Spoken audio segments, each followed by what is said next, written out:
malee gosa Oromoo haa taatu malee ummata Arsiitiif arsoomni gosa qofaa miti amantiidha. Arsii jechuun amantiidha. Nama salaatu, nama soomu, nama hajjii dhaqutu Arsii jedhama. Waa'ee Khadiijaa kanarraa jechuudha. Nu biratti salphina guddaadha. Arsii keessatti qaanii guddaadha. Fafa. Intalti Arsii natti naarina. Hiriyoota hedduu qaba akkuma barreesse kana warra amantaa kiristaanaa hordoftanillee salaatuu haa baattu, soomuu haa baattu, islaamummaa sanuuyyuu itti dalaguu haa baattu. Garuu Arsii taatee masqala ni hidhattu. Akka an beekutti jechuu salphina qaanii fafa. Jiraachuu hin dandeettu. Abaddan hawaasan keessa jiraachuu hin dandeettu. Gurratu nama bada gurra salphina. Arsii biratti Arsii taatee kiristaana ta'uun fafa. Osoo gama rabbiituun tahin ta rabbi ammoo guddoodha jechuudha. Ta akiraata gara boodaa ta rabbi biratti guddoodha. Garuu Arsii biratti salphina. Maayii kana dhadhagee malee gara kuyyaraa fi maalii kana namni ofii gosatti Arsii tahee amantaa kiristaanaa hordofaa dhagee malee ani Arsii tahee namni kiristaana ka jedhu hin dhageen beeku. Waan kiyya natti naarina dhugaa jirtu walitti dubbatuun gaariidha. Namoonni hedduun ka aartanillee ni jirtan amantii walitti buusuuf miti. Nu biratti qaanidha. Nuti nama tokko Arsii nuu ta'a yookaan Islaama nuu ta'a jedhillee hin barbaannu. Gonkumaayyuu kabajaa guddaa qabnaaf. Nuttuun tahina hin barbaannu. Islaamni baay'ee jira. Namni akka gara Islaamummaatti koottu namni tokko ka duraan kiristaana Islaama ta'a jechuun barbaadu hin fedhu. Kiristaanummaa keetiin akkasitti taa'e baay'eedha namni gahaadha. Kabajaa sii qaba.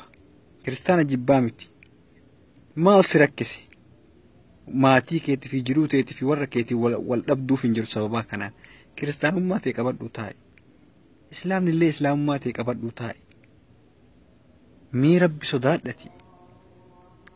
Wanni biraafu amma Khadiijaan tuni Khadiijaa Haaji intala Arsii kiristaana taate a'uuzu billaahi sanuu fannaana beekamtu sirbituu beekamtu akkamitti gosa isii keessa deemti akkamitti ija namaa dura deemti. Huseen Amaanoo jaarsii maaluma jedhaan ilmaan isii oo maal jedhaan ummata keessa akkamitti deemti bar mallaqaa miti dubbiin mallaqni wanta akkasii hin godhu. Mallaqni bar mana keessatti ofitti qolloftee teetta mallaqa feetee yoo qabaatte nama keessa gabbaata. Mee haa durri yoomtu waan feetellee haa taatu. Khadiijaa Haaji intalti Arsii a'uuzu billaahi kiristaana taate amaara taate arsummarraa gara amaarummaa deebiti. Nuti akkasitti beekna. Dhugatti hawaasummaa keessatti jechuudha. Akka namni waan aadaa wa taqaaliida akkuma jedhan Arabni illee aadaa fi taqaaliida qabdi beekani aadaa fi maal jedhan beeku ani waan ta'e afaanuma kanaan dubbadha warri beekan komintii jalatti hiika fi qaaniidha nu biratti. In salaatiin hin soomiin islaamummaatti iyyuu hin dalagin garuu islaamummaa ta'e Arsii ta'e akkasumatti taa'e malee ilma Arsii taatee masqala hidhattee a'uuzu billaahi mina sheetaan rajiim salphina guddaadha. Salphina guddaadha. Nu biratti wallaahi akkasi qaanii. Oromoonni kiristaanatu naannoo keenyatti ati Arsii taatee namichi tokko chooyiitu ganda keenya kiristinaa ka'e jechuudha. Yaa obboleessa warra kiristaanatu itti ka'a. Albilame jedhanii arrabsana gammaan beekama qaala dha'uun barbaadu. Gaafa wal lolanii qalbii lamaan nyaate kana jedhan. Asallamte salphina jechuu nama keessa gabba kiristaanuu fedhu hin jaalatan jechuu. Amma kuni kijiba waan hin taane ani intaloon hin maraatte natti fakkaatti.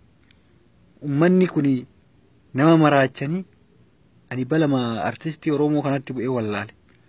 Caalaa Bultumee nama ajjeefte ani maqaan bade sirbaa akkasitti cimaasan. Gara deemuun qabu nama ajjeese jedhaniini. Dhugaa taatee soba taatee haa beeku maqaan bade artistii jechuun uffata adii. Uffata adii akkanaati. Uffata adii xiqqoo waan rabuunan bade.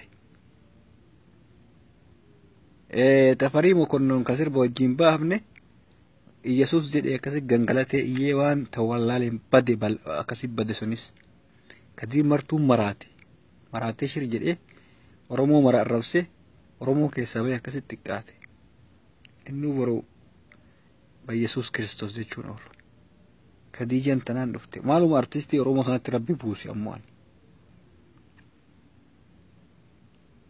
nangalle ani wallahi baay'inatti dhagahame ani akraari illee miti na hubadha laal amma boodarra amantii kiristaanaa jibbaa nama kiristaanaa jibbaa maali naan hin jedhina sanii miti wallahi qaanidha salphinna ani shamarre hedduun jechuudha tawalbeen amantaa kiristaanaa qabdu islaama weediraan jetteen islaameen jedhee dhoggee jira taa'ee amantii teetirra yaa inutti hin kaasini islaama weedaa maalii ta'ee akkatti mana argee laala akkasuma taa'ee kiristaan ati Oromoodha mee Oromoo afaan tokko dubbannaa mee Oromummaa ta'e qabadhuuti maatii keetii wal loluu warra kiyyaa wal dhabaa maatii gandaana ari'ee islaama ta'e akkana ta'e yaa inirraa dhiisti akkasumatti rabbi eegasi uume kiristaana si godhe taa'e